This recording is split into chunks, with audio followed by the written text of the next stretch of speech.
All right. We're here. We're live. This is, we've never done this before. This is uncharted Also, Bogey Ball Society territory. We're in the same room, which is very weird. This is very weird. To look up on the camera and see Hayes actually next to me and not just a box with his face in it. That's pretty crazy. All right. So let's give it a few seconds. I don't know if people are coming in or not. I don't know. This is legitimately the first time we've ever done this. So I may stop it in a minute and go back and look and just see what it looks like. And I may actually just click the link over here.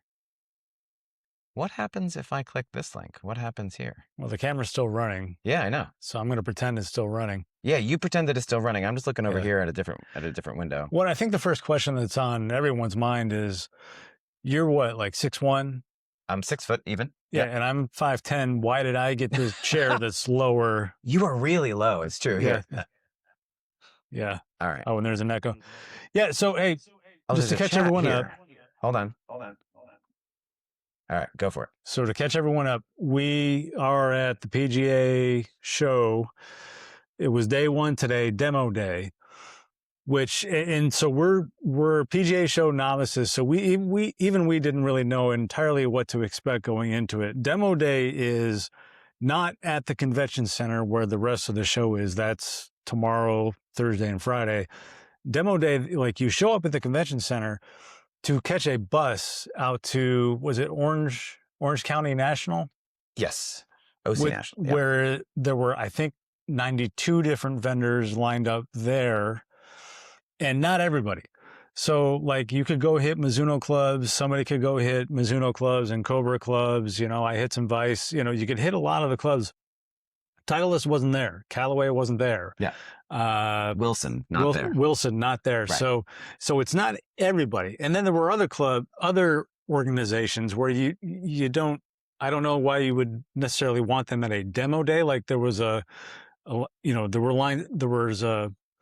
drink companies, alcoholic beverage companies that were at demo day on a driving range. You know what I mean? So there's really not a lot of rhyme or reason to it, other than just probably the exhibitors are paying for that exposure on that day too. Yeah. But it's not everybody.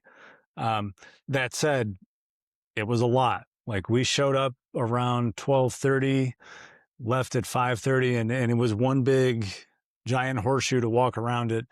And, I mean, that was the light day. Tomorrow was supposed to be when we really get in our steps. But I mean, I don't know about you. My dogs are barking. That's for sure. I'll tell you live right now. It's 9:24 in the afternoon.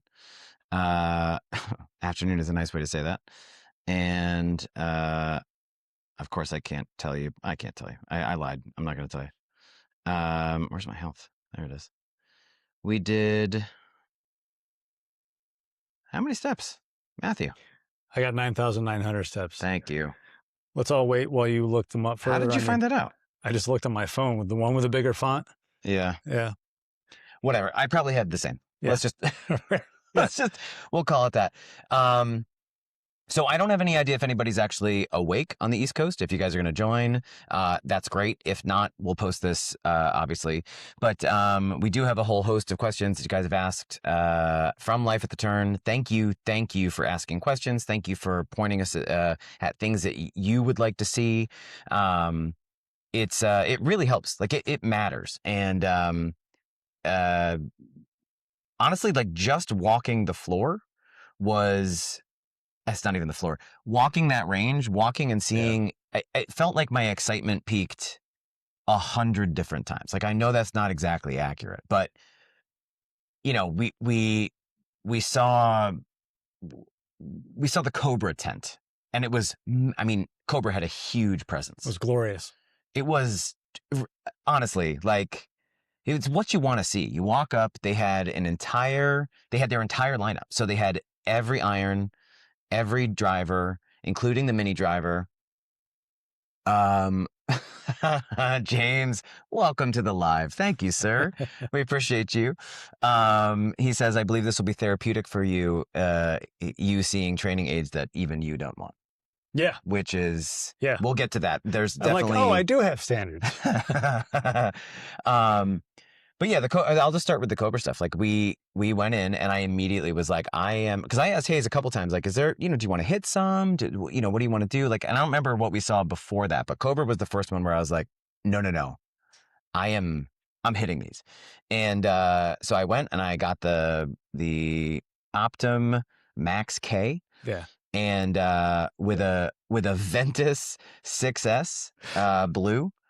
So yeah, go for it. No, you tell. I just want to make sure you tell the whole story. I was building up. Yeah. So I got to I found a spot that opened up. I pegged a tee on the ground. I put the ball on. The balls were Callaway this year, not Titleist Pro V. They were all Callaway. Somebody had mentioned earlier that the practice balls were Pro V1s at the Cobra 10. I think all around they were Callaways. No, well, the Bridgestone you're hitting Bridgestones. Only Mizuno you're hitting Mizunos. Oh, yeah. Look at that! I learned something. Anyway,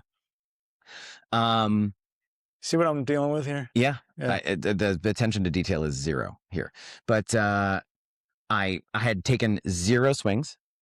I think I took 1 dry swing. Just tell the story. And this is part of the story. I stood up to the ball and I swung and I tin cupped it down the line of other people hitting, but like not even far, like 12 or 13 feet. Yeah. I don't even know what part of the club I hit. I think I hit outside of the face. It was almost like the force of the wind going by the ball is what knocked it off the tee. I mean, it was... And it's on video. Like I have it. I will definitely post it for you guys as soon as I get a process. But it was one of those moments of like, oh no. Right. And I was standing behind the camera, like, and I turned around, equal parts mortified for you and laughing at you. And going, see, this is why I'm not demoing it. I turned around and he was looking at his phone. He wasn't even looking. He wouldn't even make eye contact. He was just laughing and looking at his phone. Do it again. And so I put another ball on, and this is probably the bravest thing I did all day. I put another ball on, and I absolutely piped it. Like yes, you did. Unbelievable. And then 4 more. I think I only hit 5, but they were all, and I mean this, they were probably within 10 yards of each other, left to right. I mean, they were just, and it wasn't windy yet. It got windy a little bit later on the other side of the thing, but it was awesome. Yeah. And so I went and put that back, and then the woman behind the counter said, do you want to hit anything else? And I said, yeah, I do. I want to hit that new 3D printed MB because I have no right to hit that. And she built out a 7-iron and a KBS Tour Light. And I mean, it was like I couldn't miss. Like it was just, it got through the ground unbelievably well. I even fatted one, like not great. And it got right through, and man, it was still a playable shot. Yeah. It was so good. I mean, the feel of those things is really extraordinary. So, it's still pricey for me, but it was nice to get to test out. And then let's see. Sean says at that moment, Hayes didn't know you. Yeah. He's just some guy. It's exactly. Yeah. He was just looking straight down. I'm just gonna move on to the next booth. But it was a really great start. Like for that to be the first club, those first clubs that I hit was a really satisfying feeling, and nice that it wasn't just pure misery and super. I mean, other than that first shot, And it's like you would. I mean, I don't know what I expected going in because there are like 30,000 club professionals showing up to this event. There's some pretty good sticks on the range hitting balls. Oh my God, yeah. But there are also some guys who are not. you know what I mean? Yeah. And so it's just, for me, I always have that in the back of my mind. Like, I don't want to hit these clubs because people are going to see me thin one, that kind of thing. Just get over it and hit the clubs. Nobody cares. It was really, I agree. I think that it was just like being at the range. Like once you got over the fact of like, oh, I'm nervous. Well, and in fairness, no glove, no golf shoes. You literally can't warm up. No one wants to see you go through your calisthenics. Exactly. Take a space. A demo day, exactly. So, but it was a fantastic start. And we headed over to the putters. We saw the putters, which were, I mean, I only hit the Ajira, the new 3D printed Ajira, but it's great. Yeah. Like that feels really good. Really nice. Yeah. Other highlights. What else did we hit? We hit, you hit some stuff. I hit it. I stuck with irons. I didn't want to hit any drivers. I don't know why. You didn't hit any drivers? I didn't hit any drivers. I hit one of, and so we got to the Vice golf booth that had the Vice irons out there. I don't know about you. I've been a little skeptical of like Vice irons since I heard they were coming out, but I'm like, all right, I got to try these because they look really good in person. They The are one thing I club. messed up on is like the nomenclature of the Vice irons are like 1 through 5. Yeah. And I hit like the player's version, the smallest club head. It's forged. No, you it's hit one the piece. blade, didn't you? Yeah, I hit the blade. Like the MB. I think it's the 03. So that's what I'm not sure of. I think it's the 03 because then yeah. the 04 is a player's distance and 05 is sort of game improvement. Now, and I Yeah, probably should James have. is the 03, yeah. Okay, so there's like a step down from that that's like got a little bit more help. You could have done the 02s or the 04s. Right. So the 04 is like the newer, refined version of the 02. Right. And I probably should have been hitting the 04 because I don't normally like hit fades. I was hitting fades because I had a little less offset than I probably need, that kind of thing. But I was pleasantly surprised with Vice irons. I mean, they were really nice. And I gotta say, those 03s, like that MB look is very clean. Like it's a really good looking iron. Yeah. I got to hit the JPX 1. I didn't hit the select. I just hit the 1. And my review pretty much is, it was pretty good. Actually, that was like an actual fit. The fitter talked about, what's your average swing speed? What's your this? I never got to ask you about that because I saw he put you in a shaft and I saw you hit these like low hooky things. Yeah. And then he changed your shaft and then he didn't change bullets. the shaft. That's the crazy part. So he put me in. So I just asked about the stock shafts because that's what I was mostly curious about. And so he put me, I'll look it up later, but it was basically it's their stiff 60 gram-ish weight profile. And I wasn't swinging it great and I was hitting these like sort of low hooky things. And then I wasn't, it was just, that was all me. That's not the club. And then I actually like sort of put a good swing on it and I pushed my blocky right miss. And so I came back and he said, I saw that one. And I said, yeah, what do you, and he goes, let's just raise the loft. Let's go to 975. And then immediately, like it was 2 really, really solid drives. That driver is the most beautiful driver I've seen, maybe ever. I couldn't get enough of it. I took so many glamour shots of the blue face and the blue head in the sun. It is loud. Yeah. I think ping drivers are loud, and I think it's on par with it, but it's definitely a different sound. I don't know that I've ever. So I have played with somebody who's played the 420 or the 425, or is it 420 or the 4? I don't know. Whatever the 425. The 425 for sure was loud. The 430 I know, and the 440 I know is they've significantly reduced that noise. But this thing is, you would not mistake it for carbon ever, and it looks beautiful, performed pretty well. But I don't think I would game it just from the sound. Yeah. I was told that it was the sound of speed is what the rep said, and that made me laugh because that's a good line. Yeah. And if speed sounds like that, I guess I don't want that. That's what speed sounds like. Hey, let's get into a question because we're kind of touching around it. So KC Golf asked for both of us, what iron that you tried surprised you and was much better than you thought, and then what iron looked great but was not very good when you tried it? Okay. So for me, the iron that I did not hit particularly well was, and I don't think you had the same experience, but the Bridgestone, I hit their CB2, I think it's called. Yeah. And I just didn't get along with it. I hit a lot of really thin shots. Could have been the shaft. The shafts weren't labeled, so it could have been a stiff shaft. It could have been too heavy, something like that. Hayes hit those pretty well. That's kind of funny. That would have been my answers because I don't know about you. I have never seen a Bridgestone iron in the wild. I just have never seen it. So I'm like, all right, I got to hit these because I don't know if I'll ever see them again. And I tried 2 different models. And the first, you tried the CB first, and then you went to the CB2. The CB2 is the slightly more forgiving one. Right. And so the CB looked great, and I don't want to knock it as it's not as good as I thought. Maybe I just don't have a game to be hitting the CB. But then when I moved to the more forgiving line, it certainly straightened out for me, and I enjoyed it. Those, yeah. So the other thing too is at these demo days, I don't. We're taking 4 and 5 shots. We're taking 4 and 5 shots, and I play an graphite 105, and I'm just kind of picking up a steel shaft and hitting. I'm not, you know what I mean? Yeah, we definitely didn't dialed into these things, fit into them or anything. We didn't. But it's we didn't. Yeah. You want to center enough shots so that you can gather an impression from it. Yeah. You know what I mean? And I was impressed with the Bridgestones. I was impressed with the Vice too. There wasn't really anything besides that first less forgiving Bridgestone that I was like, yeah, this is not for me. Yeah. I mean, for me, it's that 3D printed MB. I was floored. Yeah. I couldn't get over how easy it was to hit, how good it felt. And I mean, I am assuming I was not hitting everything out of the middle just because that's just, I'm not a dimed size, out of the middle iron player. Yeah. And, I mean, they all felt really, really good. So KC Golf is sneaking in a bonus question here. Any golf celebrity sightings?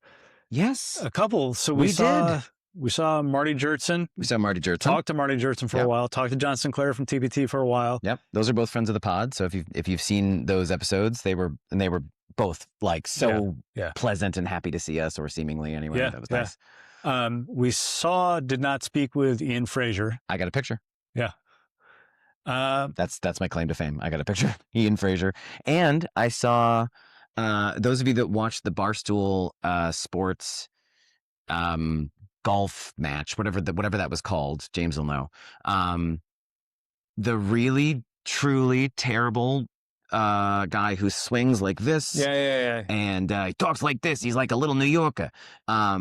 He was there, and he was actually hitting Mizuno irons at the same time that I was hitting the JPX. There was another group. I don't know if you saw them, and you're going to know this and I won't, but the Facebook, or I'm sorry, not the, I know exactly who you're talking about. The guys who will like find a golfer and challenge him to estimate. What's your swing speed or your driver? What's your carry distance, and if you can do it in 3 shots. The Duke International. And they were at the Vice booth and issued that challenge to a guy. And the guy guessed like 275, and he hit 277, and he walked away with 24 Vice Pro golf balls. Yeah, it was rad. It was pretty neat. So that was cool. And they were filming live next to us, that was fun. Yeah. I think that might be everybody we saw. We didn't see. I don't think we saw anybody that was like internet famous and I feel like I would know if I saw Good or Bob Sports or somebody there. So and again, like I think. I didn't realize this about this event until today. This is almost like the soft open to the PGA show, where like the real madness happens tomorrow. And we've been in touch with a lot of guys that are like, I will be there tomorrow. Let's link up tomorrow. So ask the celebrity sightings question again tomorrow, and we'll have better answers for you. Exactly. Yeah. I'll do my best to stalk them and get, I can get Hayes, strong manning behind them or something. Yeah. But let's see. Oh, so what did you see? I mean, we saw some truly weird stuff, and I know it's gonna. Here's the best part: it's only gonna get weirder. Yeah, because today was not the weird day. PXG's booth. I didn't. PXG was not at demo day. PXG was not at demo day, but they do have a booth at the main hall. So pretty much everybody has a booth in the main hall. Demo day was slightly limited, which is great because otherwise I think you would just take so long to walk the circle, and the circle's only so big. But tomorrow is going to be crazier. But as far as we saw some stuff today that. So we saw. And let's clarify that point too. Like there are hitting bays indoors tomorrow, so it's not like the days of hitting clubs are over. That's right. There are entire like driving ranges into nets set up for all of these major OEMs tomorrow. So like if we want to hit something more, that's fair game for the rest of the week. It's not on a live range anymore. I'm assuming they'll have TrackMan or GC3 or GC4 or something like that. So we'll be able to get some numbers and some data. But I will say we ran into a couple of things that were surprisingly great. But like genuinely surprisingly great. One thing that, and I still don't really fully know how I feel about it, but I do want to bring it up, is it was what was it called? The talc. The grip. Chalkless. Chalkless. It's this polymer that you put a little tiny bit on your hands. You rub your hands together. It comes out as a powder. Yeah. But you rub your hands together and it feels like lotion, and it dries all of the oil off your hand to give you a better grip. And the guy was saying, I had referenced that I tend to sweat a lot. And he was like, oh yeah, so you just go up a little bit above your glove and it actually protects your glove. It keeps because it's a water repellent. And it was like magic. Like it we left and Hayes said that it felt like he had taken Compound V. Compound V because I'm a mutant now. he was like, I have, my hands feel don't so have weird. oil. It was odd, but it was really cool. I gotta say. They the same thing. They had run out of samples and they were like, come by the booth tomorrow. We'll hook you up. That was awesome. The kids clubs were genuinely fantastic. Yeah. Upswing Golf. Yeah. Like, so, and by the way, I should have said this at the beginning. We've posted, if you haven't been paying attention, we have posted a ton of photos to lifeattheturn.com. Yeah. We're going to keep posting them. And then on the main site, we'll post a recap article and link back to the forum where you can see the rest of it. So if we're talking about anything and you're like, oh, really? I didn't see that. We're putting the photos out there. So go check it out. Yeah. So the thread went from like 3 pages to 10 pages today. So it's got a lot of activity. So, it's definitely worth a read. If you're only catching up now, definitely go back and sort of make it part of your day. Cause it's awesome. It's literally the first booth we stopped at is this kids club company called Upswing Golf. So, and just to back up a little bit, I think everyone knows, like, so I've got 3 kids, 12, 10, and 8. My 12-year-old, he's on like his 4th set of golf clubs now because kids do this weird thing where they grow, right? And things don't fit anymore. Yeah. Upswing Golf has come up with this concept where you can unscrew the shaft from the head and screw in the next shaft that's longer and more height appropriate for them. So in theory, you could take a set of clubs and swap out the shafts and keep the same club heads. And Junior can play those from, like age 7 to age 13, no problem. That's awesome. And that might sound like, okay, well, to do that, they're going to compromise the swing weights or they're just going to be, and they've figured that part out. And the shafts are not like, some tubes of steel. It's UST Mamiya shafts. So, I mean, it's very, very legitimate concept. And we were really impressed. And they have like a matte look on the driver heads. And they also have this, and I'll post pictures of this tonight later. This like oil can finish. And they said it's for girls, but I could absolutely imagine a bunch of 8-year-old boys being like, that looks awesome. I'm playing that. Yeah. It was fantastic looking. And just from a cool perspective, I have a 10-year-old girl that is not super interested in golf, but I cannot help but if she saw those, they look like a rainbow unicorn magic golf club. And it makes me wonder, like, oh, I wonder if she'd suddenly be interested in golf if she could swing those things. So that was super cool. Really, really liked that. We checked out a training aid that was tie-dyed colored. You just go look on the forum. I promise it's worth it. It's tie-dye colored. It was the size of a tennis ball can, Coke can minimum. Yeah. But I mean, you couldn't close your hands around it. And it was ludicrous. And I played Jumbo Max grips and this made me think this is insane. It vastly eclipsed. Take like a Super Stroke 3.0 putter grip, that kind of thickness, and multiply it by 3. Right. And that's the thickness of this thing. It's called Cadero, Cadero. There's pictures on Life of the Turn. Now. Oh, you know what it looks like? It looks like a push pop. Yeah. It looks like a push pop, except bigger and rounder. It looks like a Roman candle. Oh, yeah. Perfect. But so their entire thing is we're going to take your wrists and hands out of it and force you to learn to use your body to swing. Use your core to swing, yeah. But I will say, and like, I want to be careful because I don't want to sound like we're like going to like dog some of these companies that we run into. It worked. It worked. Just for clarification, we both hit it. It worked. Like it really does force you to start out. You can't use your wrists. Like you just can't. So it forces you to feel this thing. But in execution, like when you did, even you could make the most centered contact possible. And the sound of it was like, and the best analogy I can think of, if you ever like the really big, thick wiffle ball bats, if you ever when a kid hit a real baseball with a wiffle ball bat, it was that kind of sound. That is the sound. Like you would flush it and it was just, good God, what the hell just happened? I thought he wasn't using a real golf club. Like I thought the club was made of some sort of ceramic or something, but because that tube has no top, it's just hollow at the top. So that all the sound goes straight out of the club. Yeah. I don't know if that's exactly why. Also, he had to wear a wrist tether because apparently some people don't hold on to the club because they literally can't. And there were 3 of them down the range, like in front of other vendors, so they couldn't run out and retrieve them. That's my favorite part. Yeah. Yeah, really, really. I mean, I did enjoy it. I gotta say, like, it was fascinating. There was also a putter company who it was called Fire Golf, I think, if I remember correctly. Killer Oh, Golf. Killer Golf. And they launched today. Like, not just released their product today, like the company launched today, the website launched today. Everything was today. I think this could be a sneaky good training aid to help students learn legitimately. Because basically it's a putter, and then it has a weight port or a screw port that you can put different things on it. So yeah, to change the balance of the putter. So you can make it a fully face balanced putter. You can make it a toe hang. You can make it whatever you want. You can add that weight to it, and it screws down. It comes with a cap.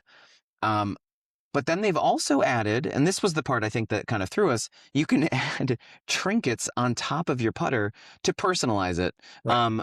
A cool one was a GoPro. You could literally put a GoPro attachment on it, and then you could film yourself swinging, and like that would be a cool shot. I could imagine that shot as your camera goes in and hits the ball.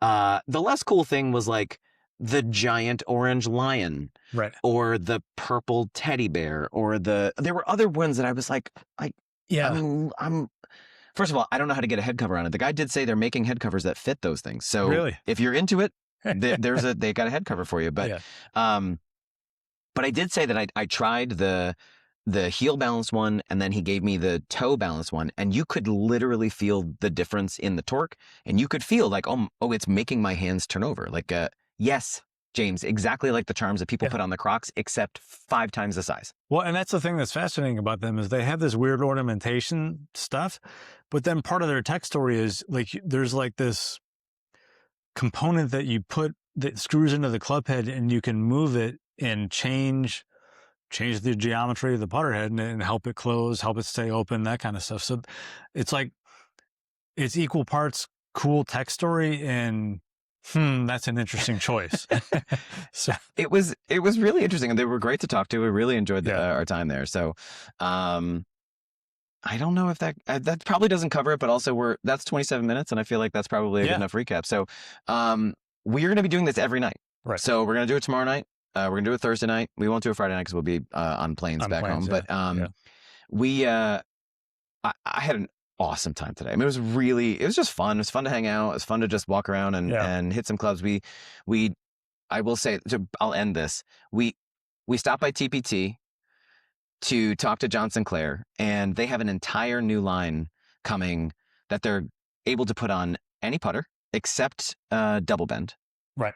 Except they haven't quite figured out how to do the double bend, but they have 3 new lines of they're called the 50, the 60, and the 70, and they're basically different torque profiles, but they weigh exactly the same.